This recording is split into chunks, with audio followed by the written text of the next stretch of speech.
Happy birthday to you. Happy birthday to you. Happy birthday, dear Society of Decorative Painters. Woo! Happy birthday to you. 48 years. I can hardly believe it.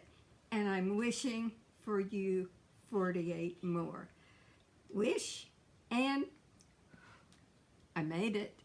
Now, we're going to paint this adorable little Christmas tree because it's close to time for Christmas, and this is a little tree that I've done so many different ways, so many different times, have it on a little canvas, and so let's get started.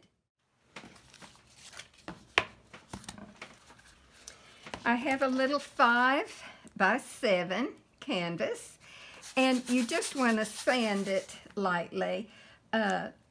Oftentimes I use a piece of brown paper bag. I think I may have one right over here. I should have one on the table, and somehow it disappeared, which is always interesting.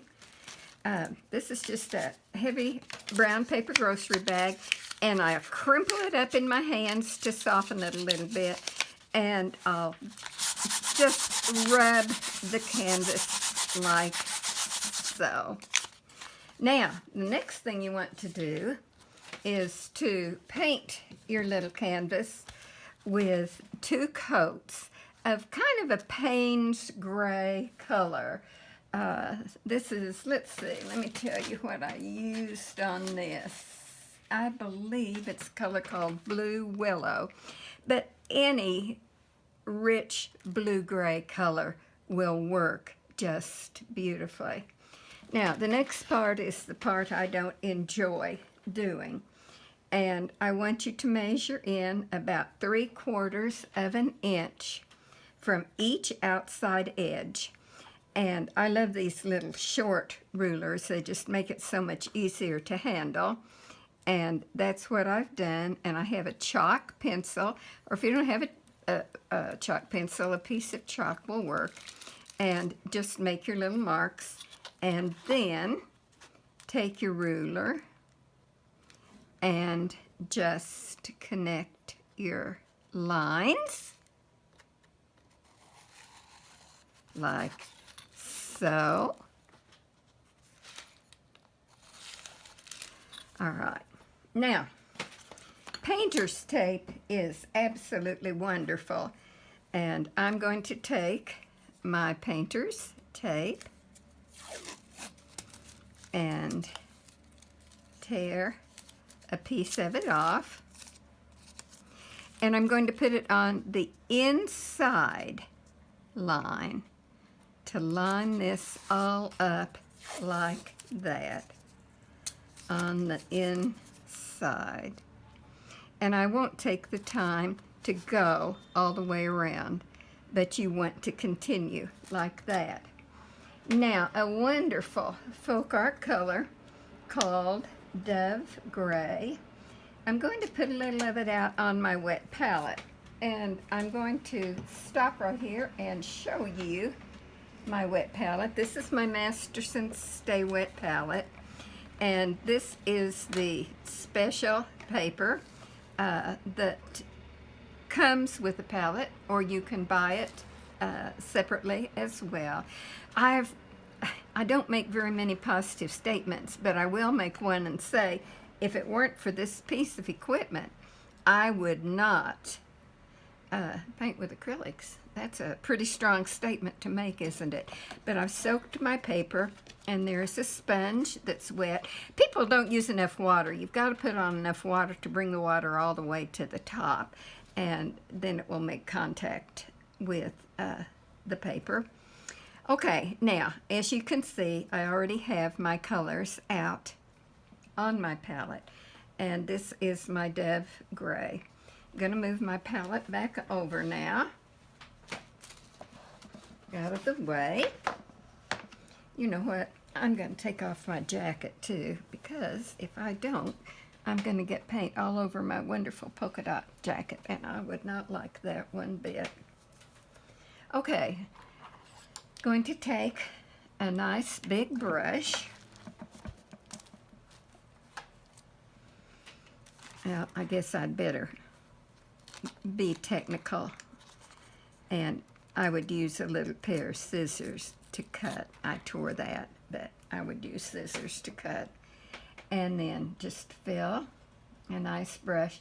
This is a 3/4 inch flat brush, and be sure that your edge is down firmly, and then just start stroking on like so, and I'd go over the outside edge as well. And you want to let that dry, probably sand again with the paper bag, and then go ahead and apply a second coat. Is it necessary to apply a second coat? That's just up to you. I usually don't unless I feel that I absolutely have to. And we are going to antique this. So I'm sure you've used painter's tape before, and I'm sure you probably know that once it's dry, you can peel it off, and it's really cool. So I'm going to leave that there just for a minute, and I'm going to pull in this other one. So you can see here the 2 coats that have been applied.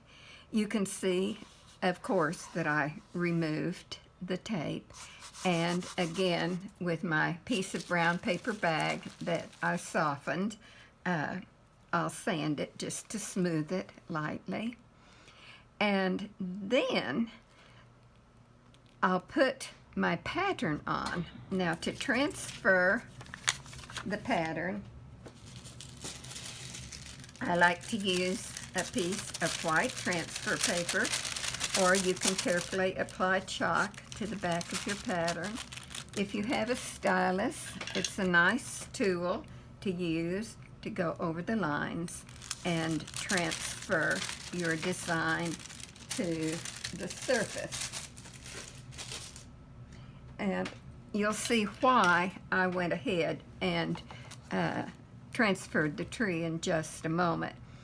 Now, I also want to put my polka dots on, and this is a dauber, and this is by Folk Art. This is the 1/4 inch dauber, and it does these wonderful little polka dots. So I'm just going to dip it in my basin over here, and then I'm going to put it in my black paint that I have out on my palette, and then I just like to blot it on my rag a little bit. And as you can see, of course, I applied many polka dots already, but you just put that straight down and just wiggle a little bit to put those polka dots on.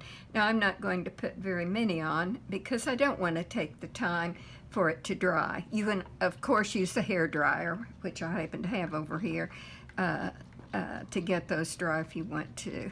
And so now I want to antique this, and I want to bring the antiquing in on this pretty blue-gray color that I have.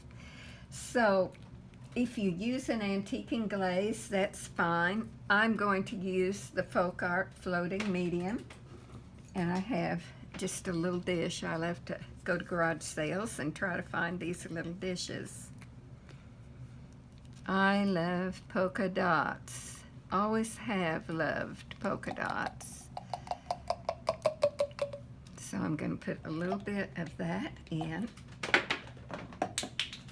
and then take my big brush, and I'm going to make just a little bit of a glaze. Let's get this step out of the way and pull my palette back in. And I'm going to pick up a little of this Folk Art Floating Medium and just put it right in the middle of my palette there. so that you can see. I'm going to take just a little bit of black on the corner of my brush and just mix that in to make a little bit of a glaze. And you can make that glaze, of course, as light or as dark as you would like to, and you'll never do two that are just alike. I'm going to pull out a couple of baby wipes. I ought to have stock in the baby wipe companies, ones that don't smell. That is a wonderful piece of equipment, my baby wipes that I use for all kinds of things. Okay, now I'm staying away from these because they're going to be wet, but I'll just start to brush that glaze on over the polka dots like so. And I'd go ahead and do it on the edges as well. Wish you could see my palette while I'm working, but the camera just won't let me do that. And you, of course, want to do the whole thing. I think I want it to be just a little bit darker. Any black will work. Your lamp black, your carbon black, pure black. I'm not particular about colors with this particular little project at all. And you know, this could also be the lid of a box. It could be a Christmas card. There's all kinds of fun things that it could be. All right. Now, paper towels are often our good friends, and I don't have a paper towel close, so I'm going to take a little bit of my rag. Oh, here comes the magic of a paper towel floating right into the camera. Thank you, Ryan. Ryan is helping me today. He's a senior at the University of Tulsa. Yay, Ryan. And actually, I wasn't going to tell you this, but this is the first time I have ever done anything like this. Of course, I did public television for 3 years, and I've done endless videos, and I've had a ball doing Let's Paint, Lunch and Learn with Andy and Chris, but this is the first time in my home that I have done anything like this. Okay, now I'm going to take a little more of my folk art medium, and I love to put my hands in things. Now, I want you to take a look at this, and what I'm going to do is I'm going to antique kind of around the little tree, and that's exactly why I wanted that pattern to be transferred. So I'm just going to rub a little bit of that folk art medium on that. Now, I'm going to bring my palette back over so that you can see, because this is kind of critical. You can mess up the whole thing by getting too much paint and make it too dark. And I like to just rub my finger in a circular motion and test it out on my palette paper. And then I'm just going to start rubbing in a circular motion. If you don't like to put your hands in your paint, shame on you. It's so much fun to get paint on your hands and all over you. And of course, we have to kind of imagine, but we can do it by looking here, that this has all been antiqued. I guess I should come over to this other side and do it as well. And again, you can have as much or as little antiquing around your tree as you want. But those of you that have studied with me through the many, many years that I've had the joys of teaching will know that I say contrast is everything. And indeed it is. And if you have these wonderful, I was trying to say smellless baby wipes, but a better way is to say unscented baby wipes. And you can pity pat with those, just kind of dabbing. You can pity pat with a makeup sponge. And of course, my favorite is pity patting with my finger. Okay, I'm going to turn this around. I think this might be a little bit better point for you to see. Can you believe that the society is 48 years old? I can't. It's just absolutely amazing. It seems like it was not that long ago that 22 of us met in the Camelot Hotel here in Tulsa, Oklahoma, and the Society of Tall and Decorative Painters was born. There's not very many of us left of those original 22 members. I know many of you know Mary Jo Leisure. Sometime you'll have to have Mary Jo tell you about the time I bleached her hair. She'd like to forget that. I love to remember it. Oh, Ryan, that reminds me, too, of the time I bleached the University of Tulsa's football team's hair. When I was a student at TU, I got hold of them, and the coach did not like that. That did not go over well at all.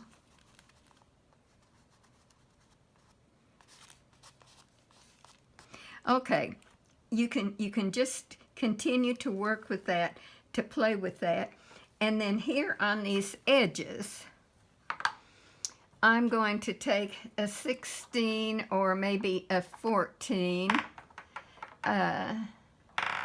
or even a 12 flat brush. And I'm going to pick up black in the brush like so.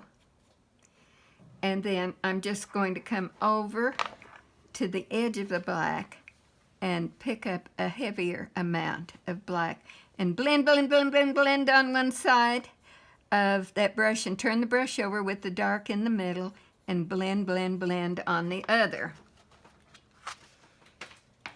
Then I'm going to come right up to the edge of this and just deepen that edge. Now, in the wonderful golden years that I have now joined, I have developed a trembling hand, and it's just a benign palsy. And I don't let it bother me one bit. I don't do line work as well as I used to, and that doesn't bother me either. I just go right on and do it. So I'm just darkening both edges. And don't worry about this. This really is not complicated to do. And remember the wonderful baby wipes. And if you have gotten more paint than you want, or you want to lighten out, just take your wipe and go over that and lighten that out. And again, let me put it right up close here, like so.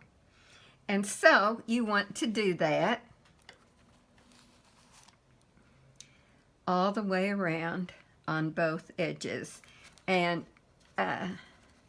I would also, let's see, where's my finished one? You see the finished one? Here. I actually even put the polka dots over the edges too, because it's pretty to put it on a little easel, and you don't have to worry about a frame. And wouldn't that be cute if this were a little wooden box hinged here? And of course you can write Merry Christmas, Happy Hanukkah, what is it, my Spanish? Feliz Navidad, all those wonderful things. You can add touches if you wish. I even decorated the tree, and it looked like well, it looked very bad, and I quickly realized that I didn't want to decorate this tree. I just wanted it to sit there beautifully in the snow. Okay, now I'm going to put this aside. I'm just smoothing that out so that I can pick it up and finish it a little bit later time, because I'm going to have several of these with the step-by-step. Now, we'll pull this one in, and as you can see, I have darkened all the edges over my polka dots. I've put my dark shading on the inside, but wow, that tree is green. And so, how did that happen? Well, let me come back to this wet guy. I imagine most of you know how to undercoat or base coat, but let me do just a tiny bit of it here to show you. And I'm going to use kind of a bright green. This green is called a classic green. I like the brightness, but not everybody would like it as bright as I like it. You could use a Hauser green medium, you could use a classic green, just any green that you liked, but it should be medium in value, not dark, not light. And sometimes I'll only put one coat, but most of the time I'll dry it with my hair dryer and put on another coat so that it covers really well. Okay, now, and I'll go all the way up layer by layer. Okay, now you will see after that dries that you want to float the dark shading underneath the branches. So I'm going to take my palette knife, and I'm going to, I rarely mix on my palette. I'm just going to come over here and mix over here on the corner.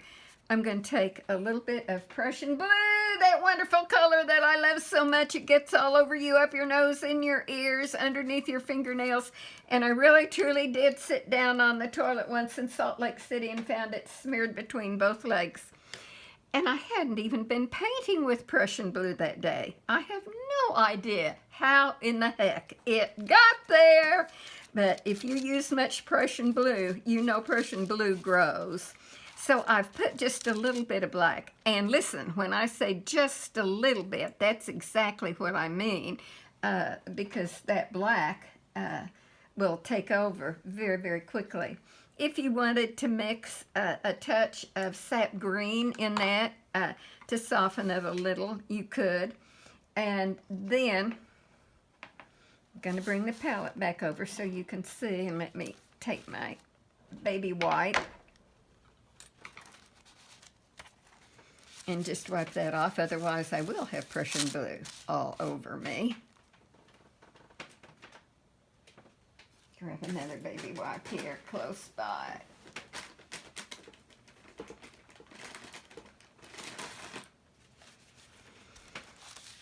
And clean that up. Okay, now,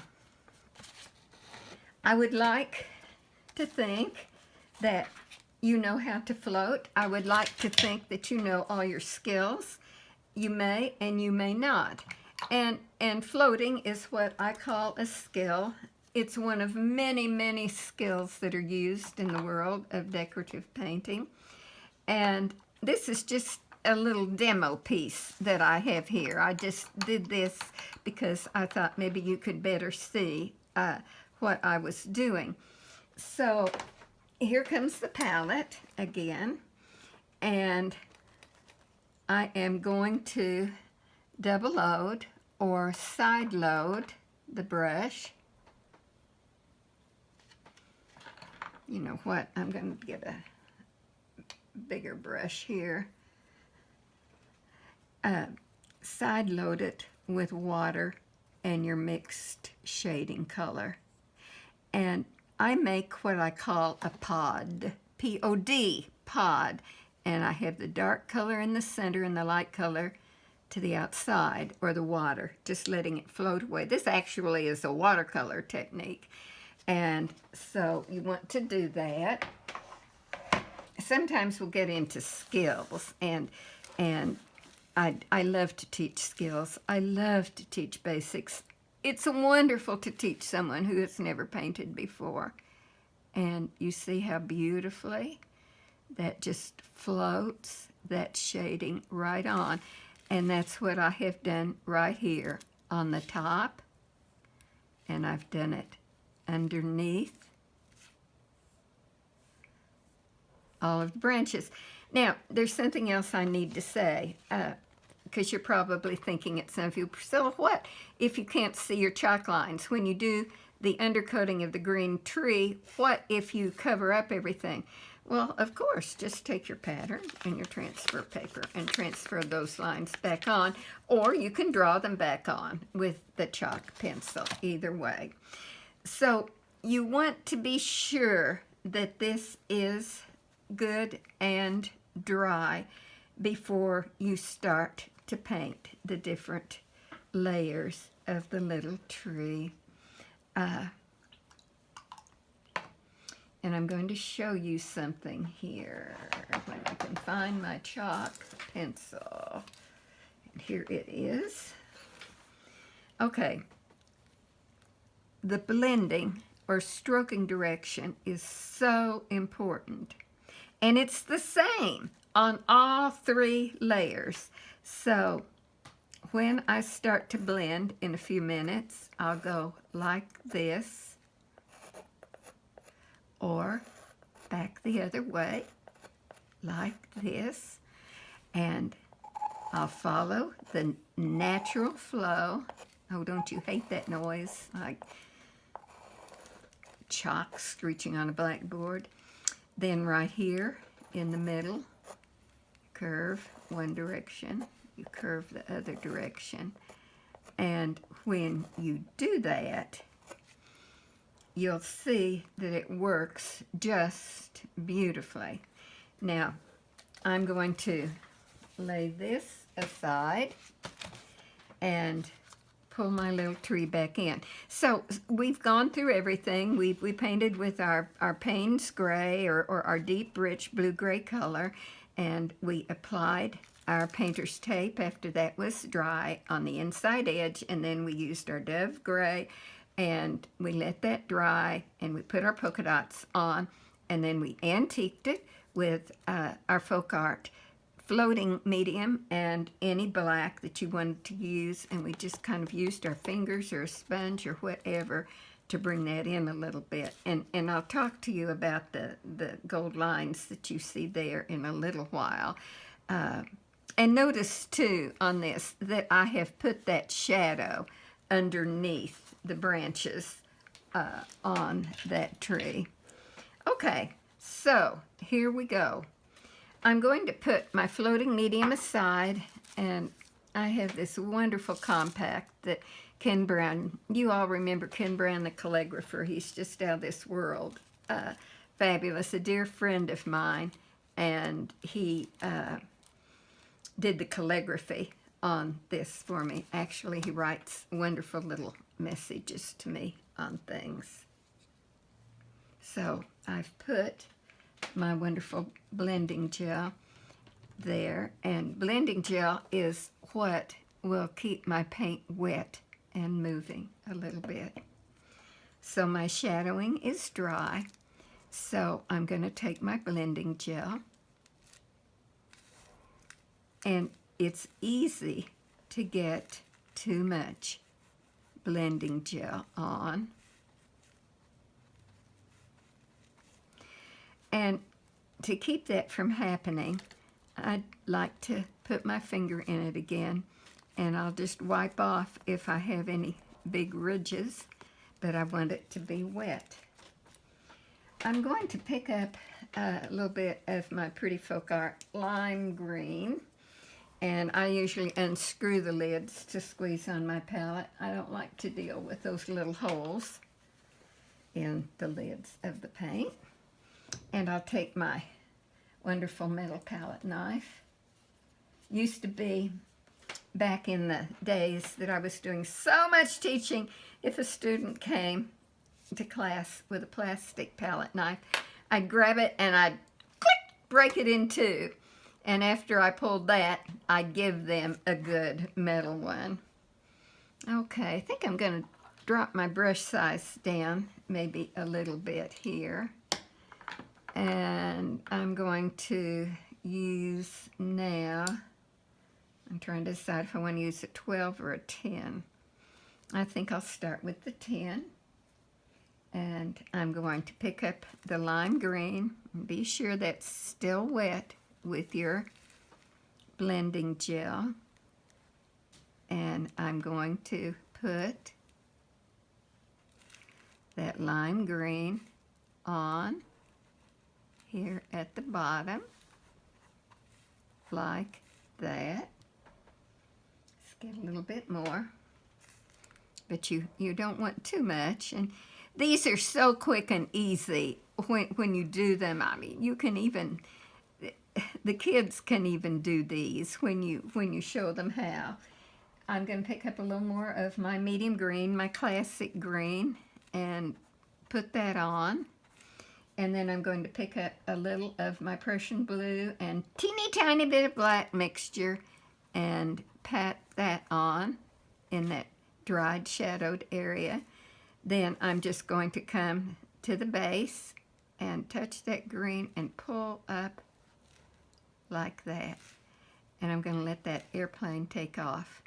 Now let me show you what I mean by that. And I'm going to do it quickly because I don't want that paint to dry. But it is a touch, pull, and lift. Touch, pull, and lift. Let the brush, let the airplane take off. Okay. We'll do the same thing on the other side.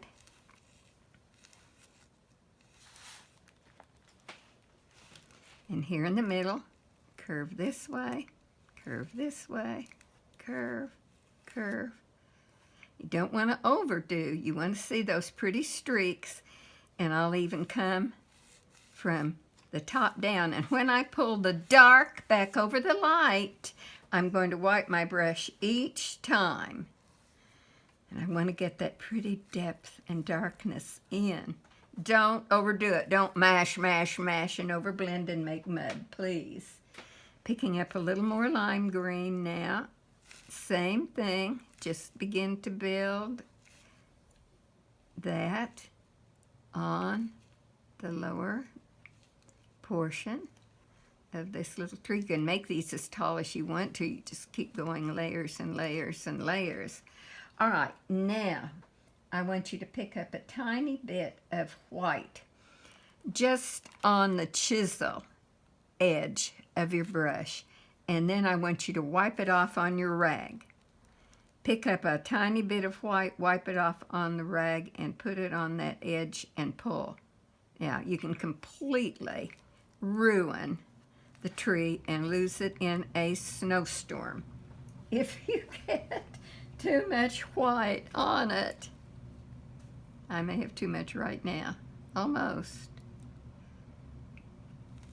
Pretty, pretty, pretty, pretty. Okay. Well, I'm pretty happy with that for the moment. So I'm going to move to the next layer, and I'm going to do exactly the same thing. I'm going to try to pick up my speed just a little bit. Ryan, do you know how long I've been doing this? 34. 34 minutes? That's good. And I like to feel that blending gel with my finger. And then I'll pick up the lime green.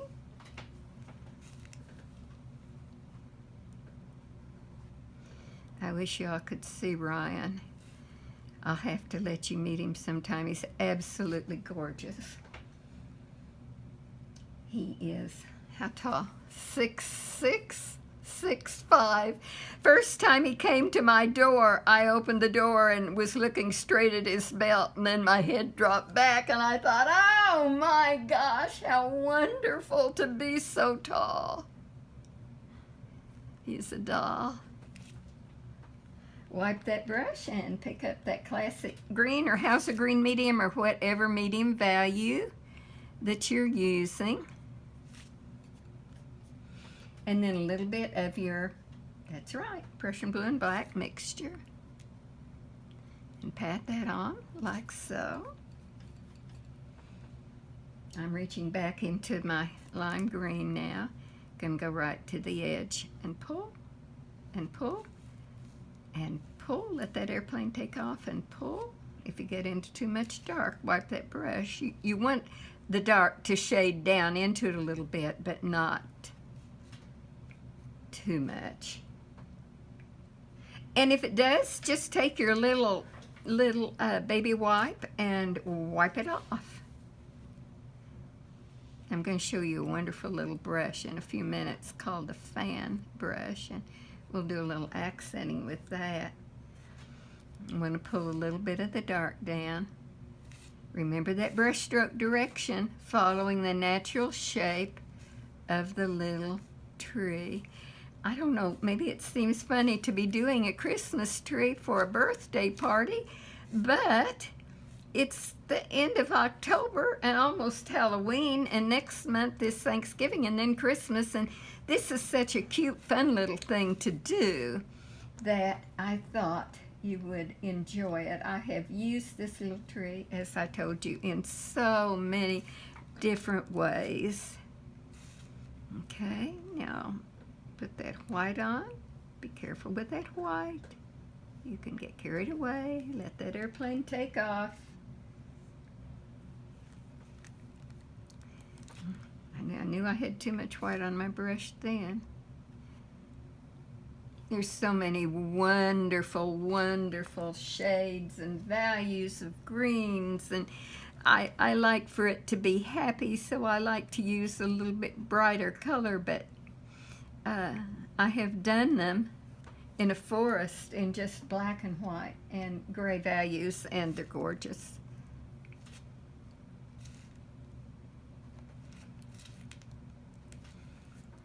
Okay, I'm going to stop right there, and I'm going to pick up this wonderful little brush. This is a tiny guy. This is a 10-0 fan brush, and I'm going to put it in the white, just a little bit of white. Again, you can kill it, and then I'll just stand that little brush sort of on what might be a chisel edge. You can get carried away with this very easily. Remember your stroke direction, like so.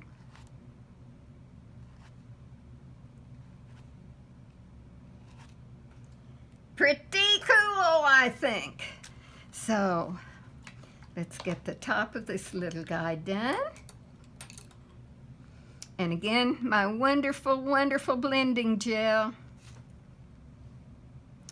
Do you know that I actually, I invented blending gel with Jim Stanley, who was the head chemist for many, many, many, many, many years at Plaid. Wonderful, very, very talented guy. I've been with Plaid for, I'm going to say 60 years. I can't believe that. Okay, have my blending gel on. Now I'm going to put my lime green on. Whoopity-doo.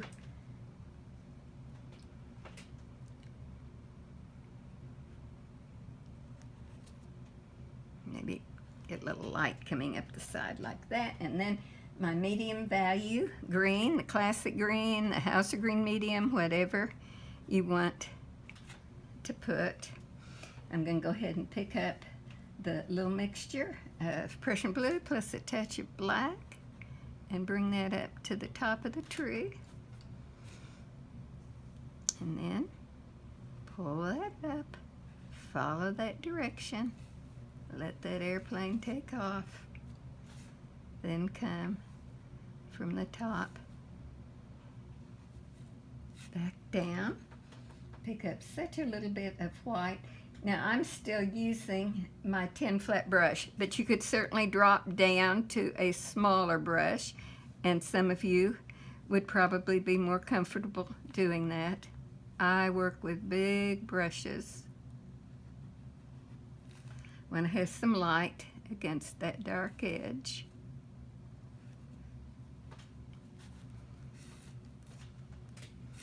Wipe that brush on your rag.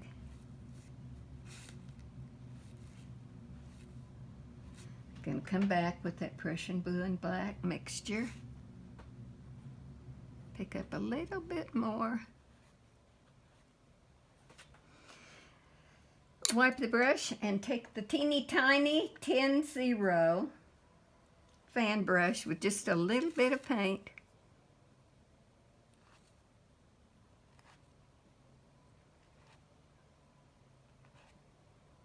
And just come in and accent like that.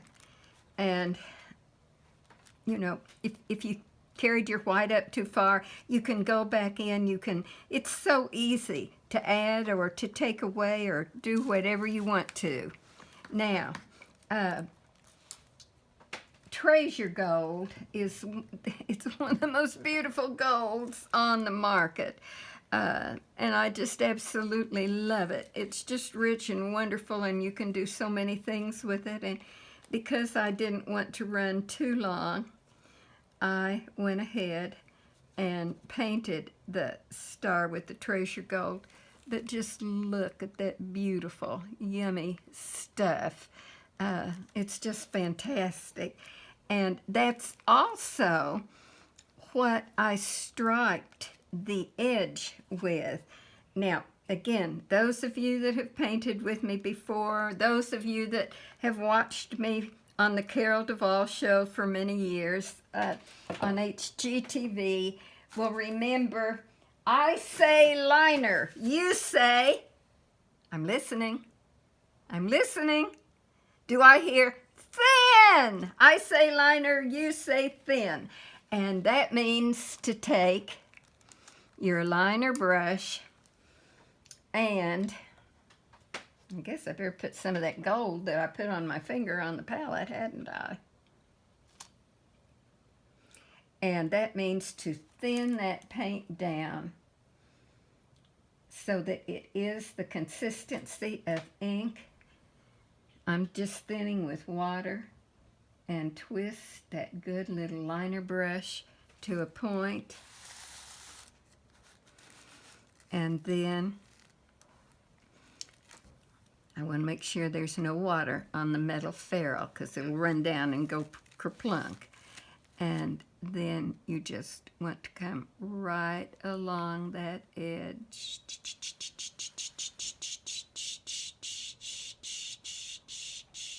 Come on, baby, come on, baby, come on, baby, come on, baby.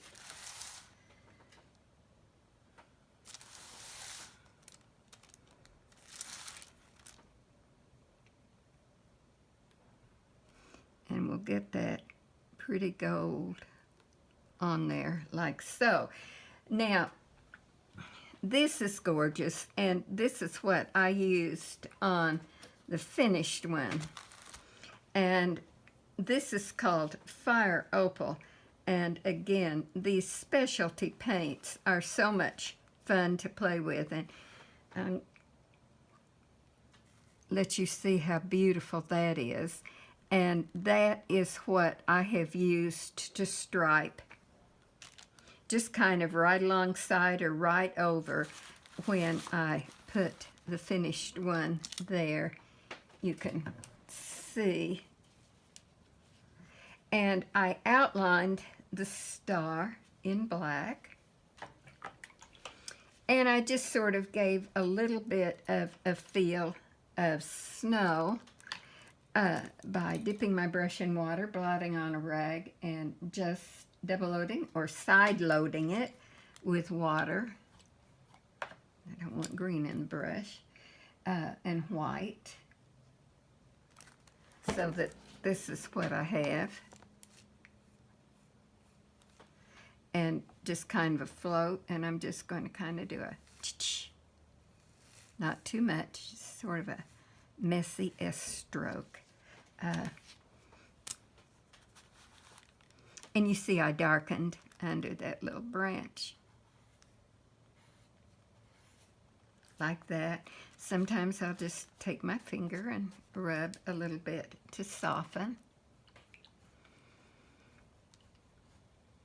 Then I'll take my toothbrush, and again, when you fly speck or make it snow, the paint has to be very, very, very thick. I like to put my thumb in water before I do this, and then it's a little easier for me to get the paint off my finger when I finish. And it's always a good idea to make a trial run so that you know what you've got. And of course, I haven't finished my striping. I haven't outlined my star, but I'll just come in, and it's fun to practice this a little bit, and you can just make it snow as much as you want to.